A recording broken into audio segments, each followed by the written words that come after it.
오늘 드디어 우리는 예수님의 산상수훈 팔복에서 마지막 8번째 복, 의를 위하여 박해받은 자의 복에 대해 말씀을 듣게 됩니다. 이 팔복의 말씀을 매주 한 가지씩 들어오면서 우리는 예수님께서 주시고자 하신 복이 과연 어떤 것인지 점점 선명하게 이해하게 되었습니다. 이 팔복은 예수님으로 말미암아 우리에게 허락된 하나님의 나라, 즉 천국의 백성들이 누릴 복이며, 이 세상의 가치관을 쫓아 사는 이들은 전혀 알 수도 받을 수도 없는 복이라는 것입니다. 이 팔복의 핵심은 바로 하나님과의 관계입니다. 복의 근원인 하나님을 거역하고 그분과 원수가 된 인간은 스스로 행복해지기 위해서 온갖 노력을 다해왔지만 그 어떤 것도 행복을 주거나 복이 되지 못했습니다. 돈도 명예도 권력도 쾌락도 잠깐의 만족은 주지만 목마른 이에게 바닷물을 마시우는 것처럼 더 큰 고통과 절망을 가져다 주고 영원한 멸망으로 더욱 재촉할 뿐이었습니다. 그러므로 인간이 진정 행복해지기 위해선 가장 근본적인 문제, 하나님과의 깨어지고 원수된 관계를 회복시키는 것이 가장 시급합니다. 대지에서 뿌리 뽑힌 나무가 당장은 자유로워진 것 같지만 점점 잎이 떨어지고 가지가 말라서 얼마 가지 않아 반드시 죽게 될 것입니다. 이 나무의 살길, 이 나무의 복은 오직 하나, 더 늦기 전에 빨리 대지로 돌아가서 뿌리를 내리고 그 대지의 생명을 빨아들이는 것입니다. 예수님의 팔복은 바로 이 핵심, 하나님과의 관계를 회복한 사람이 어떤 변화의 열매를 보이는지를 점진적으로 보여주는 것이라 하겠습니다. 그 첫 번째는 세상의 어떤 것도 자신의 구원이 될 수 없음을 깨닫고 심령이 파산 선고를 받아 가난하게 되는 것입니다. 하나님 아버지께로 나아오며 드디어 이 깨어진 관계가 회복되기 시작합니다. 두 번째는 그동안 자신이 어떤 죄를 지었는지를 깨닫고 하나님 앞에 철저히 회개하며 애통하는 것입니다. 그리고 자기가 어떤 죄인인지 깨달은 사람은 그 마음이 물처럼 녹아서 온유하고 겸손하게 됩니다. 내 의가 없으니 자기를 자랑하거나 다른 사람의 비난에 대응하지 않습니다. 대신 그는 자신의 의가 아닌 하나님의 의에 줄이고 목마른 자가 됩니다. 자신의 결핍과 갈증을 채울 진정한 만족이 하나님께 있음을 알고는 오직 하나님으로 충만해지기를 갈망하는 것이죠. 하나님의 의로 만족해 본 사람은 이제 다른 이들을 긍휼히 여기며 바라보게 됩니다. 그가 어떤 자리에 있건 무엇을 가졌건 이 영원한 배부름을 맛보지 못한 이들을 불쌍히 여기는 것입니다. 하나님을 경험한 사람은 그분과의 더 친밀한 교제, 더 충만한 임재를 사모하며 자신의 마음을 더욱 청결하게 비우고 하나님만으로 충만하며 그 하나님의 얼굴을 보기 원합니다. 그는 아직 하나님과의 관계를 회복하지 못한 사람들이 하나님과 화목하게 되도록 자신을 헌신하는 자리로 나아갑니다. 또한 모든 깨어진 관계, 분열하고 다투는 곳으로 들어가서 하나님의 화평, 샬롬을 이루도록 적극적 평화주의자로 살아갑니다. 여러분, 이런 삶이 이 세상의 가치관으로 볼 때 과연 용납될 수 있는 삶일까요? 그렇지 않습니다. 그는 결국 팔복의 마지막 복, 의를 위하여 박해받는 삶으로 들어가게 됩니다. 처음에는 돌아온 탕자처럼 파산한 심령, 가난한 심령으로 하나님께 나아왔지만 점점 하나님을 사모하며 가까이 하는 가운데 의를 위해 박해받는 자리까지 나아가게 되는 것입니다.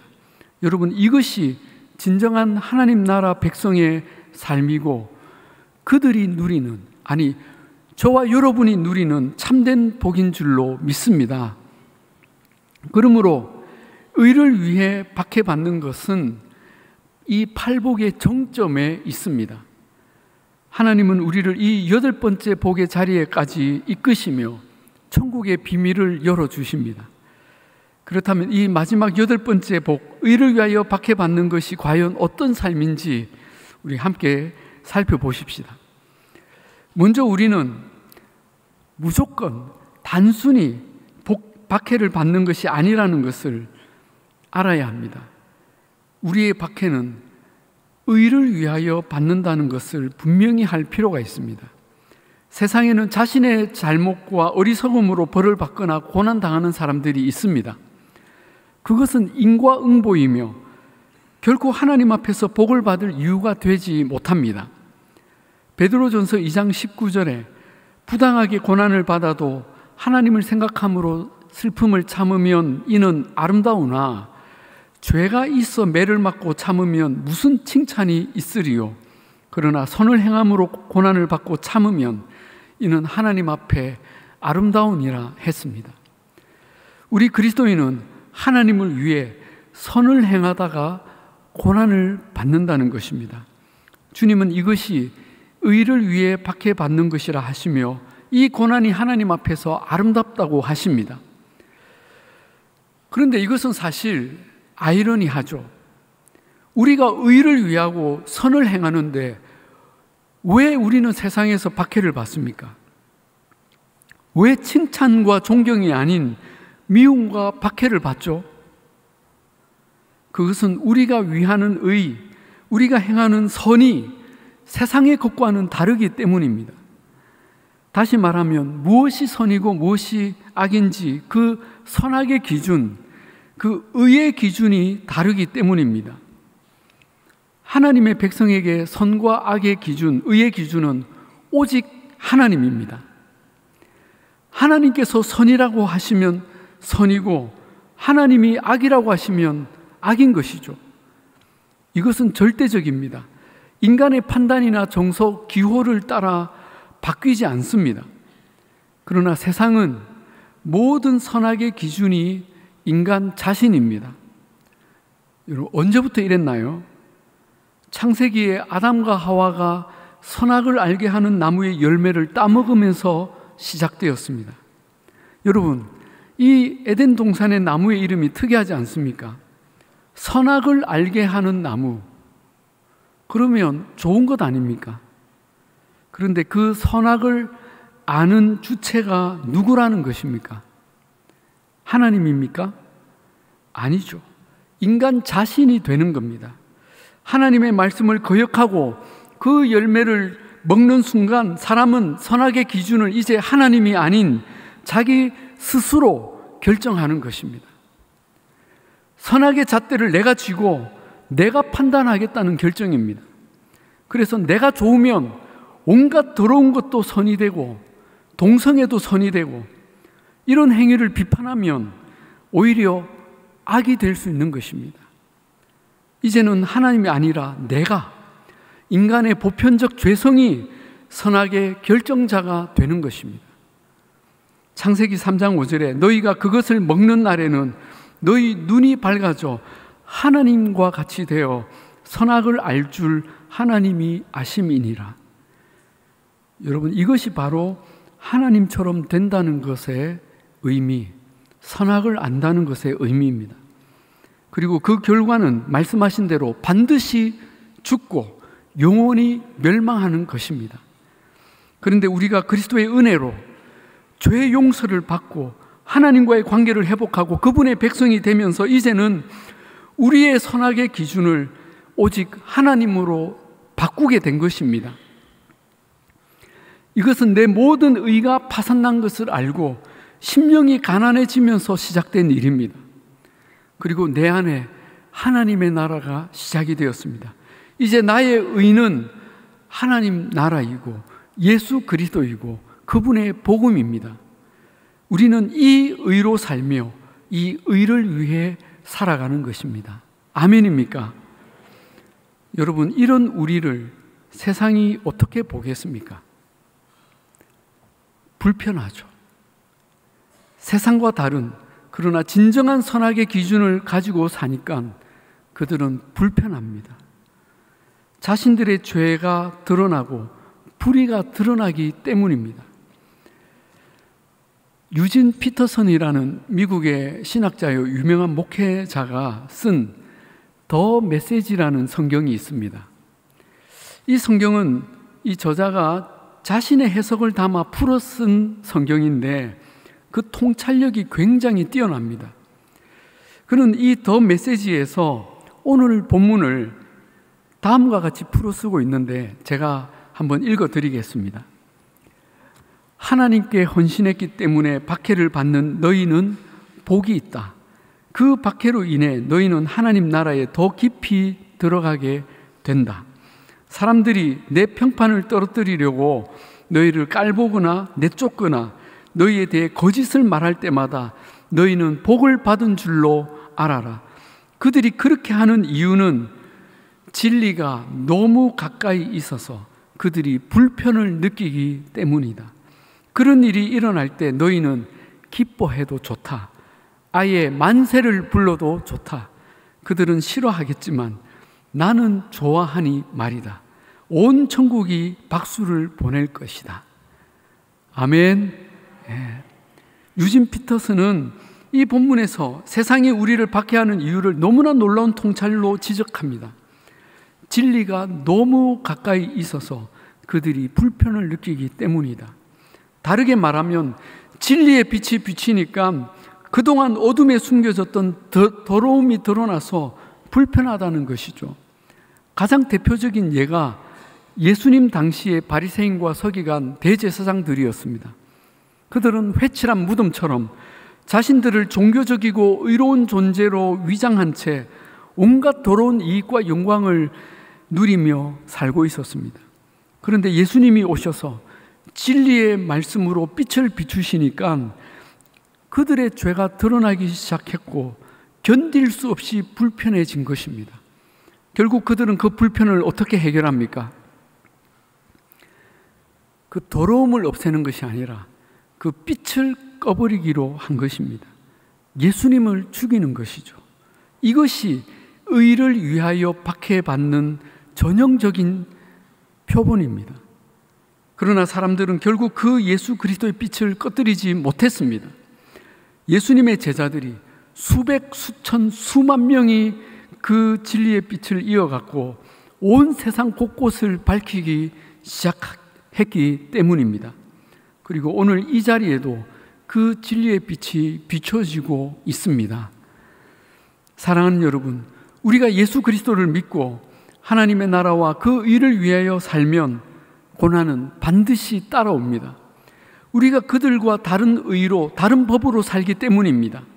세상은 그런 우리를 결코 용납할 수가 없습니다. 그래서 복음으로 사는 모든 성도는 이 세상에서 고난을 당합니다. 바울은 디모데후서 1장 8절에서 복음과 고난의 관계를 이렇게 설명합니다.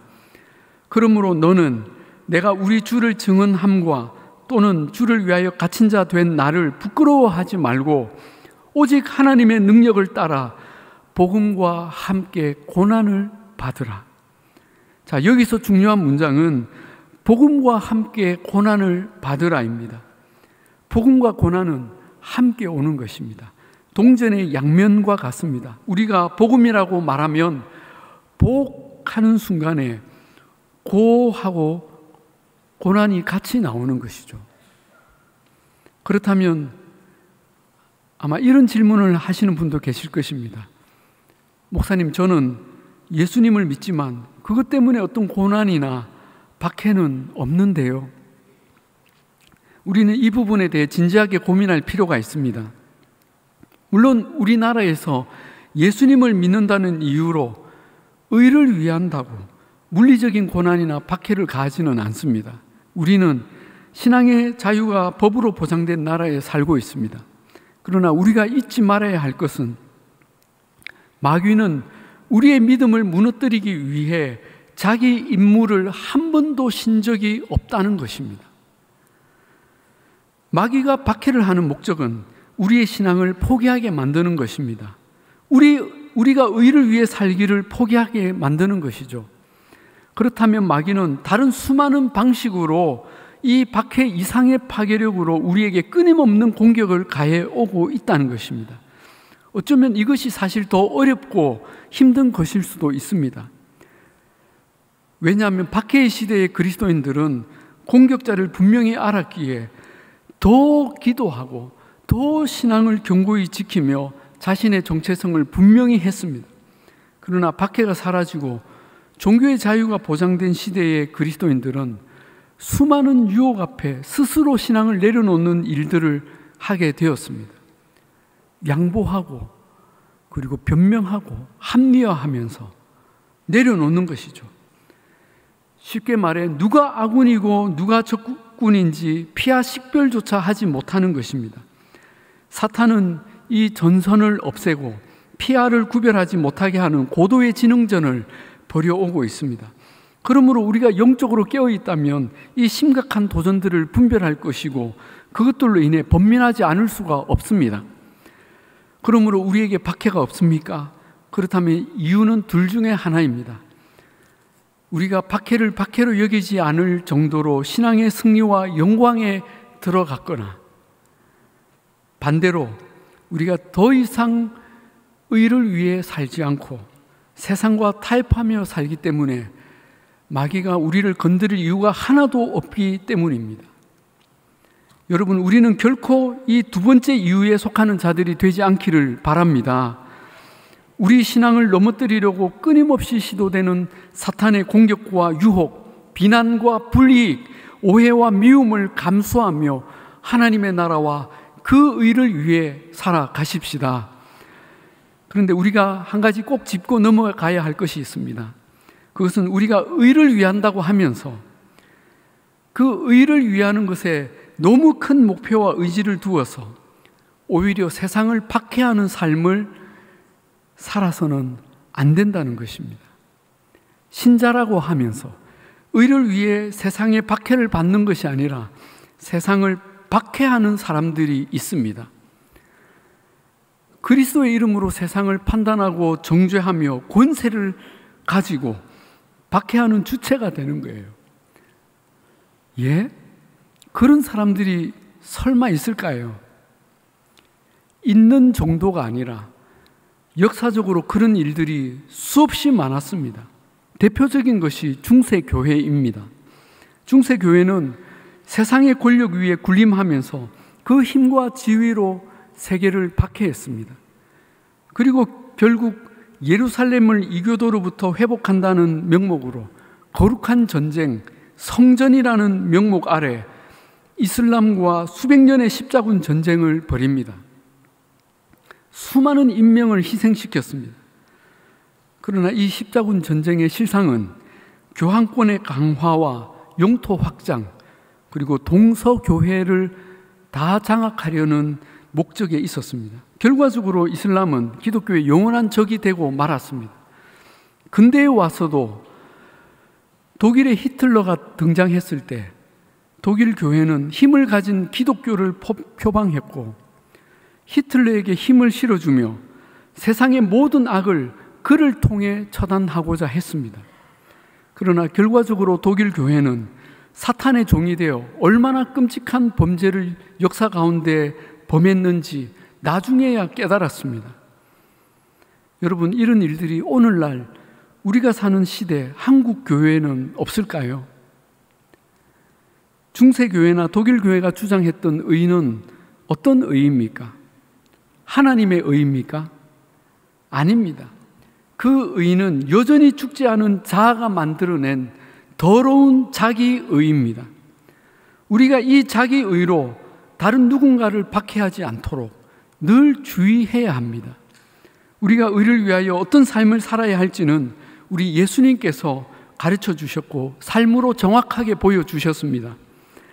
하늘의 미랄처럼 땅에 떨어져 죽을 때 수많은 생명을 살려내고 하나님의 나라가 확장되는 놀라운 비밀을 몸소 보여주셨습니다. 그래서 그리스도를 따르는 수많은 제자들이 2000년의 교회들이, 아니 그 이전 구약 시대부터 하나님을 진실로 섬긴 수많은 주의 종들이 의를 위해 기꺼이 박해받는 삶을 선택하고 살았습니다.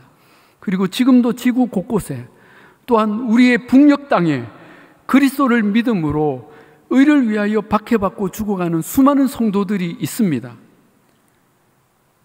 우리가 그들을 외면해서는 안 될 것입니다. 저도 박해라고 하기에는 부끄럽지만 교회를 섬기는 가운데, 주님을 섬기는 가운데 어이없는 공격과 미움을 받을 때가 많이 있었습니다. 교회가 은혜가 넘치고 부흥하려고 하면 어김없이 목회자를 비난하고 공격하는 일들이 있었습니다. 아주 패턴이 똑같습니다. 전국 공통입니다.